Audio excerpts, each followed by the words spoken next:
Guys Lanka premier league 2024 match number 17 Colombo's tigers versus Jaffna kings.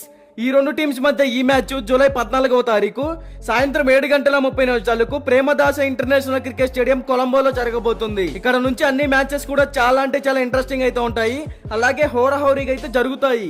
ఈ వీడియోని ఎక్కడ స్కిప్ చేయకుండా చివరి దాకా అయితే చూడండి గైస్.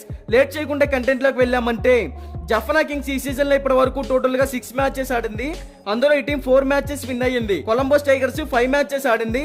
అందులో ఈ టీం కేవలం 2 మ్యాచెస్ మాత్రమే విన్ అయ్యింది. ఇక ప్రేమదాస స్టేడియం పిచ్ రిపేర్స్ గురించి మాట్లాడుకుంటే ఈ పిచ్ అనేది బ్యాటర్స్ కి బాగా అడ్వాంటేజ్ గా ఉంటుంది, కానీ రావడంతోనే హిట్టింగ్ చేయాలనుకుంటే మాత్రం కష్టం అవుతుందనే చెప్పుకోవచ్చు. అలాగే స్పిన్నర్లకి పేసర్లకి ఇద్దరికి అడ్వాంటేజ్ గానే కనపడుతుంది. ఈ ఈవెంట్ లో ఇప్పటి వరకు టోటల్ గా 33 మ్యాచెస్ జరిగాయి.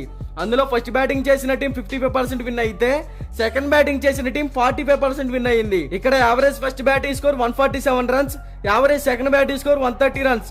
అలాగే లాస్ట్ 10 మ్యాచెస్ లో కనుక పేసర్ స్పిన్ బౌలింగ్ గురించి మాట్లాడుకుంటే పేస్ బౌలింగ్ కి 53 వికెట్స్ పడ్డాయి, స్పిన్ బౌలింగ్ కి 77 వికెట్స్ అయితే పడ్డాయి. సో కొంచెం స్పిన్ కి అనుకూలంగా ఉంటుంది లాస్ట్ 10 మ్యాచెస్ లో. మ్యాచ్ టైంలో వెదర్ రిపోర్ట్స్ కనుక చూసుకుంటే 90% వర్షం పడే అవకాశాలే కనబడుతున్నాయి. మరి ఈ మ్యాచ్ టైంలో క్లైమేట్ ఏమన్నా చేంజ్ అవుతుందో లేదో చూడాలి. ఇక బోత్ టీమ్స్ కి సంబంధించిన హెడ్ టు హెడ్ గురించి మాట్లాడుకుంటే ఈ రెండు టీమ్స్ మధ్య ఇప్పటి వరకు టోటల్ గా 10 మ్యాచెస్ జరిగాయి. అందులో జఫనా కింగ్స్ టీమ్ 8 మ్యాచెస్ విన్ అయ్యింది. కొలంబోస్ టైగర్స్ కేవలం 2 మ్యాచెస్ మాత్రమే విన్ అయ్యింది. హెడ్ టు హెడ్ రికార్డ్స్ లో కూడా జఫనా కింగ్స్ టీమ్ దే పై చేయని చెప్పుకోవచ్చు. అదే విధంగా ఆల్రెడీ ఈ రెండు టీమ్స్ మధ్య ఒక మ్యాచ్ అయితే జరిగింది, అందులో కూడా జఫనా టీమే విన్ అయ్యింది. మరి ఈ మ్యాచ్ లో కొలంబోస్ టైగర్స్ కంబ్యాక్ ఏమైనా ఇస్తుందో లేదో చూడాలి. ఇక బోత్ టీమ్స్ గురించి మాట్లాడుకుంటే కొలంబోస్ టైగర్స్ టీమ్ లో టాప్ ఆర్డర్ మట్టికి ఎక్సలెంట్ గా అయితే కనపడుతుంది. Rahmanullah గుర్బాజు, Angelo Perera, Glenn Phillips ముగ్గురు కూడా ఎక్సలెంట్ హిట్టర్స్, మంచి ఇన్నింగ్స్ క్రియేట్ చేస్తున్నారు, అలాగే మంచి ఫామ్ లో కూడా కనపడుతున్నారు. పవర్ ప్లే లో టీమ్ కి మంచి హిట్టింగ్ అయితే ఇస్తున్నారు, ఒక పెద్ద స్కోర్ ని అయితే అందించగలుగుతున్నారు.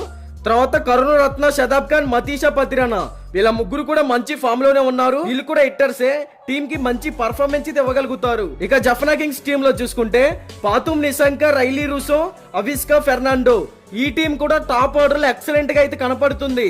అందరూ హిట్టర్సే ఉన్నారు, మంచి స్కోర్ బోర్డ్ అయితే టీమ్ కి అందిస్తున్నారు. అలాగే చరిత్ అసలంక, అస్మతుల్లా బమీర్ జాయి, ప్రమోద్ మధుశాన్ వీళ్ళ ముగ్గురు కూడా మంచి ఫామ్ లోనే కనపడుతున్నారు. ఈ టీమ్ కి బ్యాటింగ్ ఆర్ బౌలింగ్ పరంగా ఏదైనా సరే ఓవరాల్ గా ఈ రెండు టీమ్స్ లో కూడా హిట్టర్స్ ఉన్నారు. రెండు టీమ్స్ కూడా స్ట్రాంగ్ గానే ఉన్నాయి.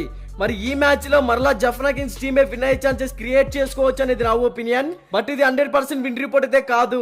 మీకు 100% విన్ రిపోర్ట్ కావాలి అనుకుంటే డిస్క్రిప్షన్ లో మన టెలిగ్రామ్ ఛానల్ లింక్ అయితే ఉంది, ఒకసారి వెళ్ళి జాయిన్ అవ్వండి. ఇక బోత్ టీమ్స్ కి సంబంధించిన ఎక్స్పెక్టెడ్ ప్లేయింగ్ 11 డిస్ప్లే మీద రన్ అవుతుంది, ఒకసారి చెక్ చేయండి.